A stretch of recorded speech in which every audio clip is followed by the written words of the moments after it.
السلام علیکم۔ رات کا نہ جانے کون سا پیر تھا کہ اچانک میری آنکھ کھل گئی تھی۔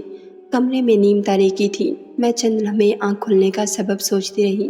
پھر میں نے شوہر کی طرف دیکھا تو وہ بستر پر نہیں تھا۔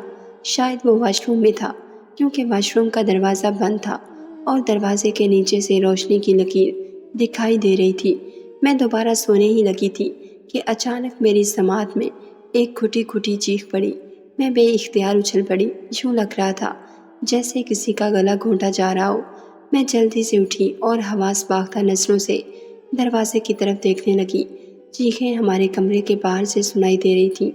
میں نے ڈرتے ڈرتے باہر نکل کر دیکھا تو حیران رہ گئی، کیونکہ باہر کوئی بھی موجود نہ تھا اور چیخیں بھی یکدم تھم گئی تھیں۔ میں خوں مخوں کی کیفیت میں مبتلا رہی۔ میں واپس کمرے میں جانا ہی چاہتی تھی کہ تب مجھے اپنے کندھے پر انسانی ہاتھ کا لمس محسوس ہوا۔ میں کرنٹ کھا کر پلٹی۔ وہ میرا شوہر منیر تھا۔ اسے دیکھ کر میری ڈھارس بندھی۔ میرا سانس دھونکنے کی مانی چل رہا تھا۔ منیر نے پوچھا کہ ڈارلنگ، تم باہر کیا کر رہی ہو؟ میں نے اپنی حالت پر قابو پایا اور اسے بتایا۔ کسی کی چیخیں سن کر میری آنکھ کھل گئی تھی۔ باہر آئی تو یہاں کوئی نہیں تھا۔ منیر ہنسا اور کہنے لگا، یقیناً تم نے کوئی ڈراؤنا خواب دیکھ لیا ہے۔ ایسا کچھ نہیں، چلو جا کر سو جاؤ، میں تازہ ہوا کھا کر آتا ہوں۔ میں کمرے میں جا کر بستر پر لیٹ تو گئی، لیکن نیند میری آنکھوں سے کوسوں دور تھی۔ تھوڑی دیر کے بعد منیر آ کر سو گیا۔ یہ چیخیں آج مجھے دوسری بار سنائی دی تھیں۔ اس سے پہلے میں نے شادی والی رات کو سنی تھی۔ میں شادی کی رات پر بیٹھی شوہر کا انتظار کر رہی تھی۔ مجھے میکے سے رخصت ہو کر آئے گھنٹہ ہونے والا تھا، لیکن شوہر کی آمد نہ ہوئی تھی۔ جب میں بیٹھے بیٹھے تھک گئی تو میں آرام کی غرض سے لیٹنا ہی چاہتی تھی کہ دروازہ کھلا اور میرا شوہر منیر آ گیا۔ اس کے ہاتھ میں مٹھائی کا ڈبہ تھا۔ رسمی تعارف کے بعد اس نے مجھے اپنے ہاتھوں سے مٹھائی کھلائی۔ پھر شوہر نے کہا کہ میں بے حد تھکا ہوا ہوں، اس لیے سو رہا ہوں، تم بھی سو جاؤ۔ مجھے حیرت ہوئی، یہ کیسا انسان تھا؟ ہماری شادی کی پہلی رات تھی۔ اس نے میرا گھونگھٹ اٹھا کر میرے حسن کی تعریف بھی نہیں کی تھی۔ شوہر سو گیا تھا، لیکن میں جاگتی رہی۔ پھر کچھ ہی دیر گزری تھی کہ مجھ پر غنود کی طاری ہونے لگی۔ مجھ میں لباس تبدیل کرنے کی ہمت نہ تھی، اسی لیے میں عروسی لباس میں ہی سو گئی۔ صبح بیدار ہوئی تو شوہر کمرے میں نہیں تھا۔ میں نے کمرے سے نکل کر ملازمہ سے پوچھا تو کہنے لگی، صاحب صبح صبح کار لے کر چلے گئے ہیں، وہ بتا کر نہیں گئے۔ مجھے حیرت ہوئی، کوئی اپنی نئی نویلی دلہن کو چھوڑ کر کیسے جا سکتا ہے؟ میں نے سر جھٹکا اور لباس تبدیل کر کے شوہر کا انتظار کرنے لگی۔ 2 گھنٹے کے بعد شوہر آ گیا۔ آتے ہی کہنے لگا، تم ناشتہ کر لو، مجھے بھوک نہیں۔ مجھے لگا کہ منیر کچھ پریشان سا ہے۔ میں نے سوچا کہ کہیں اس کی مجھ سے شادی اس کی مرضی کے خلاف تو نہیں ہوئی۔ ابھی شادی کو 1 ہی دن ہوا تھا، اس لیے میں نے پوچھنا مناسب نہ سمجھا۔ شب و روز گزرتے رہے۔ منیر مجھ سے زیادہ بات چیت نہیں کرتا تھا۔ وہ بے حد سنجیدہ رہتا تھا۔ میں اپنی اداؤں اور باتوں سے اسے اپنی طرف مائل کرنے کی کوشش کرتی رہتی، لیکن وہ میری طرف متوجہ ہی نہیں ہوتا تھا۔ مجھے سمجھ نہیں آتا تھا کہ ایسا کیوں تھا۔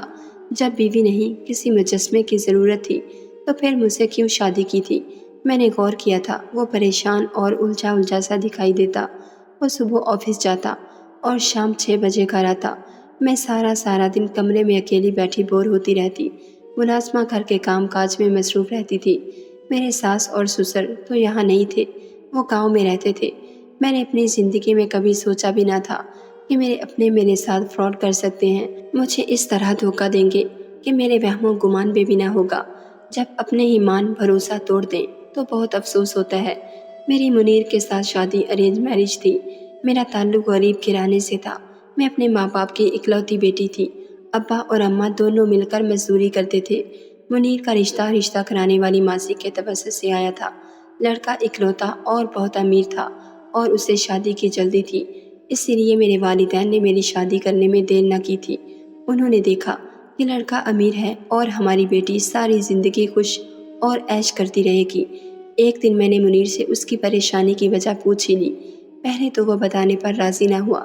جب میں نے اصرار کیا تو وہ بتانے پر راضی ہو گیا۔ کہنے لگا کہ میری کمپنی کا مسئلہ ہے، جلد ہی وہ حل ہو جائے گا۔ میں نے محسوس کیا کہ وہ مجھ سے جھوٹ بول رہا ہے، اصل بات نہیں بتا رہا۔ میں نے مزید کو ریتنا مناسب نہ سمجھا، لیکن میں الجھن میں ضرور پڑ گئی تھی۔ وقت گزرتا رہا اور ہماری شادی کو 3 مہینے ہو گئے۔ میں حاملہ ہو گئی تھی۔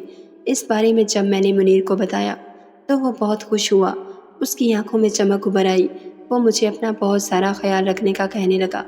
اس نے ملازمہ سے بھی کہہ دیا تھا کہ بیگم صاحبہ کو کوئی بھی کام نہیں کرنے دینا، سارے کام تم نے خود کرنے ہیں۔ میرے حاملہ ہونے کا سن کر تو منیر کے پاؤں زمین پر نہیں پڑتے تھے۔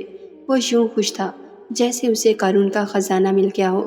شادی کے بعد سے میں کون سا گھر میں کام کرتی تھی، سارا گھر تو ملازمہ نہیں سنبھالا ہوا تھا۔ ایک دن میں اکیلی بیٹھے بیٹھے بور ہو گئی تو میں کمروں کے چکر لگانے لگی۔ شادی کے بعد میں نے کمرے نہیں دیکھے تھے۔ ایک کمرے میں گئی تو مجھے سنگار میز پر ایک گھڑی پڑی ہوئی دکھائی دی۔ میں نے گھڑی اٹھا کر دیکھی، وہ زنانہ گھڑی تھی۔ اس گھڑی کو دیکھتے ہی میرے دماغ میں ایک جھماکا ہوا۔ مجھے یوں لگا جیسے میں نے وہ گھڑی کسی کے پاس دیکھی تھی۔ کس کے پاس دیکھی تھی یہ مجھے باوجود کوشش کے یاد نہ آیا۔ میں نے ملازمہ سے بھی اس گھڑی کے بارے میں پوچھا تو وہ بھی یہی کہنے لگی کہ مجھے اس کے بارے میں کچھ معلوم نہیں۔ میں وہ گھڑی لے کر اپنے کمرے میں چلی گئی۔ میں اسے بار بار دیکھتی تھی اور سوچتی تھی کہ میں نے وہ گھڑی کس کو پہنے ہوئے دیکھا تھا۔ میں نے بہت سوچا لیکن یاد نہ آیا تو میں نے سوچنا چھوڑ دیا۔ میں حاملہ تھی، اس لیے زیادہ سوچنا میرے لیے نقصان دہ تھا۔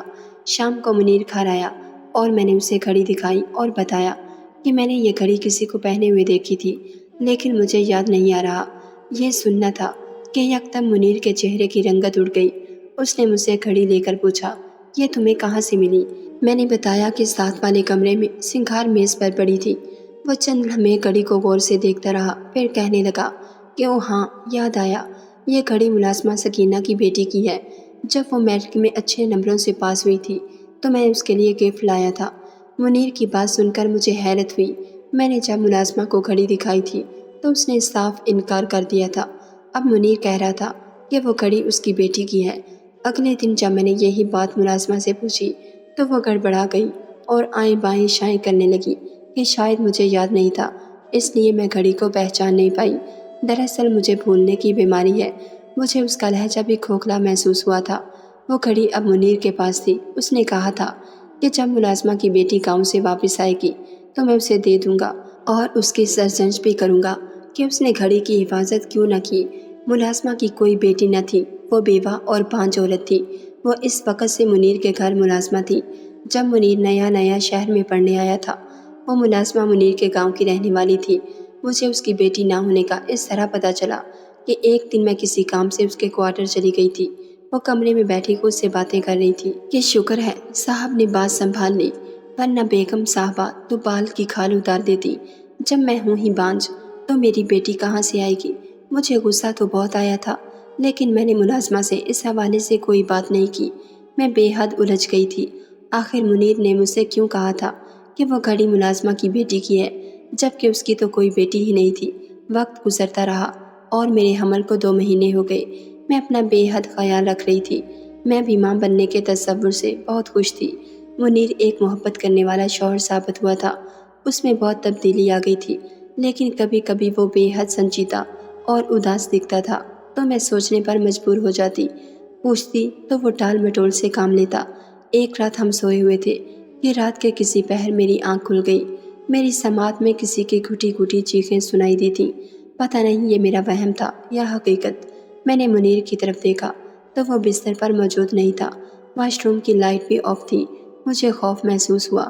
میں نے ڈرتے ڈرتے دروازہ کھولا تو حیران رہ گئی، باہر کوئی بھی موجود نہ تھا۔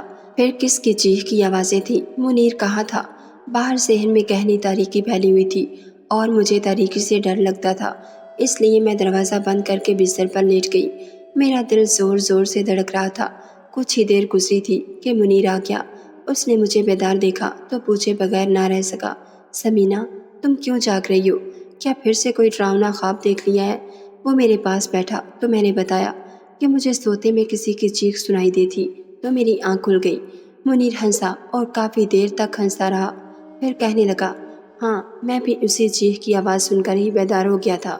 جانتی ہو کس کی چیخ تھی؟ میں نے بے اختیار نفی میں سر ہلا دیا۔ منیر کہنے لگا، دراصل 2 بلیاں آپس میں لڑ رہی تھیں۔ ایک نے دوسری بلی کی گردن دبوچی ہوئی تھی، اس لیے اس کے منہ سے چیخیں نکل رہی تھیں۔ میں انہیں بھگانے گیا تھا۔ خیر تم سو جاؤ، میں بھی سو رہا ہوں کیونکہ میں نے صبح آفس جلدی جانا ہے، بہت اہم میٹنگ ہے۔ میں لیٹ تو گئی لیکن مجھے منیر کی بات پر یقین نہیں آیا تھا۔ وہ چیخ بلی کی نہیں بلکہ کسی انسان کی تھی۔ خوف کے مارے مجھے باقی رات نیند نہیں آئی تھی۔ جیسے ہی فجر کی اذان ہوئی تو میں اٹھ گئی، وضو کر کے نماز ادا کی اور تسبیح پڑھتی رہی۔ اس دوران میں نے منیر کو بھی جگانے کی بہت کوشش کی تھی لیکن وہ تو شاید گھوڑے بیچ کر سویا تھا۔ حالانکہ اس نے رات کو بتایا تھا کہ اسے صبح آفس جلدی جانا ہے کیونکہ اس کی میٹنگ ہے۔ بالآخر وہ 7 بجے ہی اٹھا اور تیار ہو کر ناشتہ کیے بغیر آفس چلا گیا۔ میں سارا دن رات والی چیخ کے بارے میں سوچتی رہی تھی۔ ملازمہ کی طرف ذہن گیا تو میں نے اس سے بھی پوچھا، کیا تم نے رات کو کسی کی چیخ سنی تھی؟ ملازمہ حیران اور پریشان ہو گئی، کہنے لگی، نہیں بیگم صاحبہ، میں نے تو رات کو کوئی چیخ نہیں سنی، آپ کو غلط فہمی ہوئی ہوگی۔ میں نے سر ہلا دیا اور اسے بھیج دیا۔ میں سوچنے لگی کہ ممکن ہے میں نے سوتے میں ڈراؤنا خواب دیکھا ہو اور ڈر کے مارے خود ہی چیخ مار کر اٹھ بیٹھی ہوں اور مجھے یہی لگا ہو کہ باہر سے کوئی چیخا تھا۔ 2 دن گزر گئے لیکن دوبارہ چیخوں کی آوازیں سنائی نہ دی تو میں مطمئن ہو گئی اور مجھے یہی لگا کہ واقعی میں ہی سوتے میں ڈر گئی ہوں گی۔ ایک دن میں منیر کے ساتھ مارکیٹ میں آنے والے بچے کے کپڑوں کی خریداری کر رہی تھی۔ واپسی پر ہم نے ایک ریسٹورنٹ میں کھانا کھایا۔ ہم کھانا کھانے میں مصروف تھے کہ اچانک وہاں میری کالج کی دوست رخشندہ آ گئی۔ اسے دیکھ کر میں بے حد خوش ہوئی تھی کیونکہ ہم دونوں کی ملاقات کافی عرصے کے بعد ہوئی تھی۔ آخری بار جب میں اس سے ملی تو اس نے بتایا تھا کہ اس کے باپ کا دوسرے شہر میں تبادلہ ہو گیا ہے اور وہ دوسرے شہر شفٹ ہو رہے ہیں۔ اس بات کو 1 سال ہونے والا تھا۔ ہم دونوں دوستیں کرم جوشی سے ایک دوسرے سے ملی۔ میں نے اس کا تعارف منیر سے بھی کروایا۔ میں اسے بیٹھنے کی دعوت دی لیکن اس نے کہا کہ میرا شوہر باہر گاڑی میں انتظار کر رہا ہے، پھر کسی وقت ملنے آؤں گی، میرے پاس تمہارا موبائل نمبر محفوظ ہے۔ جب وہ جانے لگی تو اچانک میری نظر اس کی کلائی پر موجود گھڑی پر پڑی۔ میں بے اختیار چونکی۔ اس کی کلائی میں وہی گھڑی تھی جو منیر نے ملازمہ کی بیٹی کو خرید کر دی تھی۔ میں بھی بے وقوف تھی، ایک ہی گھڑی کے پیچھے پڑ گئی تھی، حالانکہ ایک ہی ڈیزائن کی کئی گھڑیاں مارکیٹ میں موجود ہوتی ہیں۔ میں نے منیر کی طرف دیکھا۔ اس دوران منیر سر جھکائے بیٹھا رہا تھا لیکن اس کے چہرے کی رنگت کافی بدل چکی تھی۔ میں نے پوچھا تو کہنے لگا، میری طبیعت خراب ہو رہی ہے، ہمیں گھر چلنا چاہیے۔ ہم گھر چلے گئے۔ میں نے رخشندہ کی گھڑی کے حوالے سے منیر سے کوئی بات نہیں کی تھی، اس کا کوئی فائدہ ہی نہیں تھا۔ پھر یوں ہی دن گزرتے رہے اور مجھے حاملہ ہوئے 6 مہینے ہو گئے۔ ایک رات میری اچانک آنکھ کھل گئی تھی۔ میں نے موبائل آن کر کے وقت دیکھا تو رات کے 2 بج رہے تھے۔ میں نے یوں ہی منیر کی طرف نظر دوڑائی تو چونک پڑی۔ منیر بستر پر موجود نہ تھا۔ میں نے واش روم کی طرف دیکھا تو واش روم کا دروازہ بند تھا اور لائٹ بھی آف تھی۔ میں نے سوچا کہ شاید منیر کو نیند نہیں آ رہی ہوگی اور وہ تازہ ہوا کھانے باہر چلا گیا ہوگا۔ میں مطمئن ہو کر سو گئی۔ ابھی چند ہی منٹ گزرے تھے کہ اچانک مجھے گھٹی گھٹی چیخیں سنائی دی تو میری آنکھیں کھل گئیں۔ گھٹی گھٹی آوازیں کمرے کے باہر سے سنائی دے رہی تھیں، شاید کوئی رو رہا تھا۔ میں سانس روکے سنتی رہی، پھر چپکے سے بستر سے اتری اور لرزتے وجود کے ساتھ دروازے کی طرف بڑھی۔ میں نے دروازے کے پاس پہنچ کر سن گن لی لیکن مجھے سمجھ نہیں آیا کیونکہ باہر جو کوئی بھی تھا وہ سرگوشیوں میں بات کر رہا تھا۔ میں نے جھٹ سے دروازہ کھولا اور باہر نکل کر دیکھا۔ باہر منیر کے ساتھ ایک لڑکی کھڑی تھی جس کا چہرہ واضح دکھائی نہ دے رہا تھا۔ میں نے جلدی سے دیوار پر سوئچ کا بٹن دبایا تو بلب چل اٹھا۔ اگلے ہی پل میں اس لڑکی کو دیکھ کر نہ صرف حیران رہ گئی بلکہ مجھے اپنے پیروں کے نیچے سے زمین نکلتی ہوئی محسوس ہوئی۔ وہ لڑکی میری سہیلی رخشندہ تھی۔ میں نے سکتے کی کیفیت میں ان دونوں پر باری باری نظر ڈالی۔ وہ دونوں بھی مجھے دیکھ کر انگشتے بدندان تھے۔ میں نے سرسراتی آواز میں منیر سے مخاطب ہو کر کہا، منیر، یہ سب کیا ہے؟ یہ تو میری سہیلی رخشندہ ہے، یہ آدھی رات کو یہاں کیا کر رہی ہے؟ منیر کے پاس کوئی جواب نہیں تھا۔ میں نے رخشندہ سے پوچھا تو وہ بھی خاموش رہی۔ آخر میں چیخ ہی پڑی کہ بتائیں منیر، آخر یہ سب کیا چل رہا ہے؟ آپ کا رخشندہ کے ساتھ کیا تعلق ہے؟ آپ بتاتے کیوں نہیں؟ میں نے منیر کو جھنجھوڑتے ہوئے کہا۔ بالآخر منیر کو بولنا ہی پڑا۔ اس نے جو کچھ کہا مجھے یوں محسوس ہوا جیسے کسی نے پگھلا ہوا سیسا میرے کانوں میں انڈیل دیا ہو۔ میں جہاں کھڑی تھی وہیں فریز ہو گئی، یہاں تک کہ میں پلکیں تک جھپکنا بھول گئی تھی۔ ایک بے یقینی کی کیفیت مجھ پر طاری ہو گئی تھی۔ منیر نے کہا تھا کہ سمینہ یہ میری پہلی بیوی ہے۔ منیر کے کہے گئے الفاظ میرے کانوں میں باز گشت بن کر گونجتے رہ گئے اور مجھے اپنا وجود